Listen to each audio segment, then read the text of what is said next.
जय श्री कृष्णा। आप सभी को अक्षय तृतीया की बहुत बहुत शुभकामनाएं। कुछ तिथियां जीवन में बहुत ही कुछ लेकर आती हैं और अगर बात हो अक्षय तृतीया की तो फिर तो कहना ही क्या। अक्षय तृतीया है तो समझ लीजिए यह केवल एक दिन ही नहीं बल्कि ब्रह्मा जी द्वारा रचा हुआ बल्कि वह शुभ अवसर है जिस दिन किया गया हर पुण्य, हर दान, हर संकल्प कई गुना होकर यानी कि अक्षय होकर हमें प्राप्त होता है। इस दिन की सबसे खास बात ये है कि इस दिन आपको कोई भी शुभ मुहूर्त देखने की जरूरत नहीं, क्योंकि यह पूरा दिन ही अभुज मुहूर्त है। और अगर इस दिन को भगवान की कथाओं लीलाओं के साथ बिताया जाए तो यह जीवन भर आपको अक्षय पुण्य प्रदान करता रहेगा। तो आज के वीडियो में आप सब सुनने वाले हैं अक्षय तृतीया की संपूर्ण कथा, तो प्लीज कथा को पूरा जरूर सुनिएगा। हिंदू धर्म में अक्षय तृतीया को एक पर्व की तरह बड़ी ही धूमधाम से मनाया जाता है। लोग इस दिन कई तरह के दान, पुण्य और धार्मिक कार्य करते हैं। तो आज की वीडियो में हम आपको इस महापर्व से जुड़ी एक कथा के बारे में बताएंगे, यानी कि आज हम आपको अक्षय तृतीया की कथा बताएंगे, जो बड़े ही ध्यान से सुनिएगा। हिंदू धर्म में वैशाख शुक्ल पक्ष की तृतीया तिथि का बहुत विशेष महत्व है। इस दिन देश भर में अक्षय तृतीया का महापर्व मनाया जाता है। पौराणिक ग्रंथों के अनुसार इस दिन शुभ एवं धार्मिक कार्यों से अक्षय फल मिलते हैं। अक्षय तृतीया के अलावा इस दिन पुण्यतिथि है।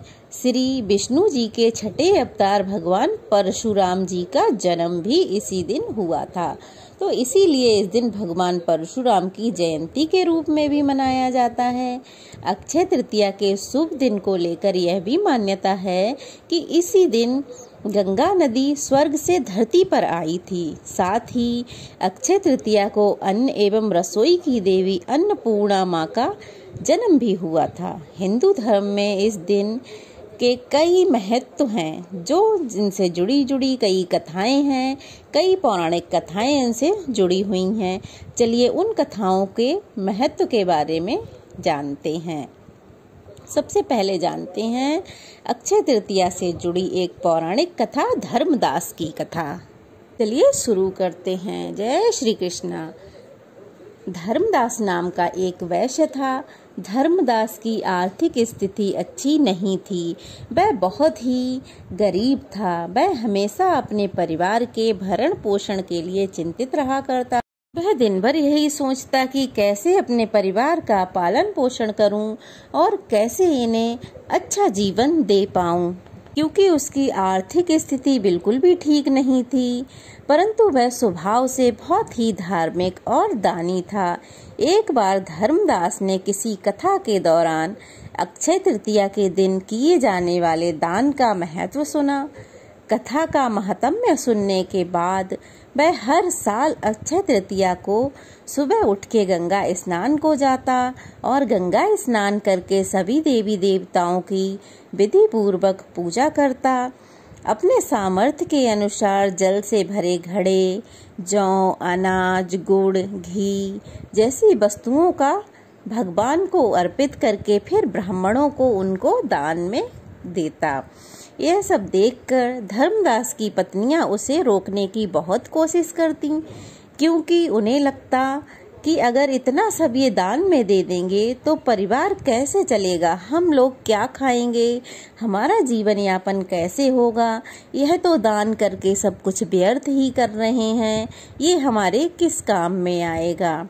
वह सब ऐसा सोचकर उसको रोकती।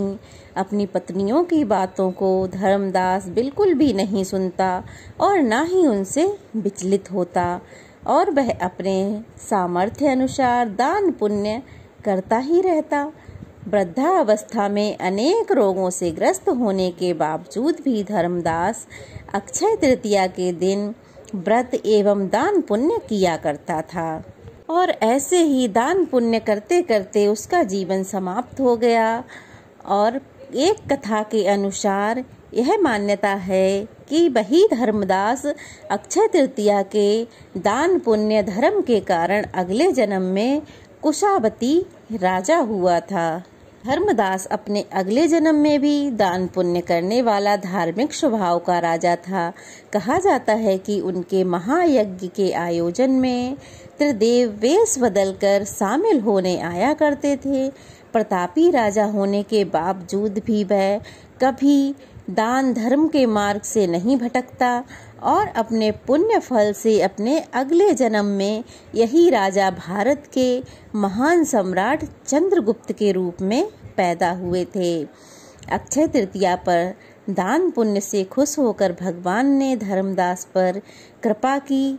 वैसी ही कृपा अक्षय तृतीया के दिन जो भी दान पुण्य व्रत करता है एवं इस कथा को पढ़ता एवं सुनता है, सबको वैसी ही कृपा प्राप्त हो। भगवान सब पर अपनी वैसी ही दया दृष्टि डालें। तो यह थी अक्षय तृतीया की कथा। अन्य कई भी कथाएं हैं जो कि इसी तरह से प्रचलित हैं। यह उन्हीं में से एक धर्मदास की कथा थी। कैसी लगी कमेंट बॉक्स में अवश्य बताएं। अच्छी लगी हो तो प्लीज़ एक कमेंट करें और नए हैं तो चैनल को सब्सक्राइब करें, वीडियो को लाइक करें और शेयर करना ना भूलें। तो चलिए फिर मिलते हैं, तब तक के लिए जय श्री कृष्णा।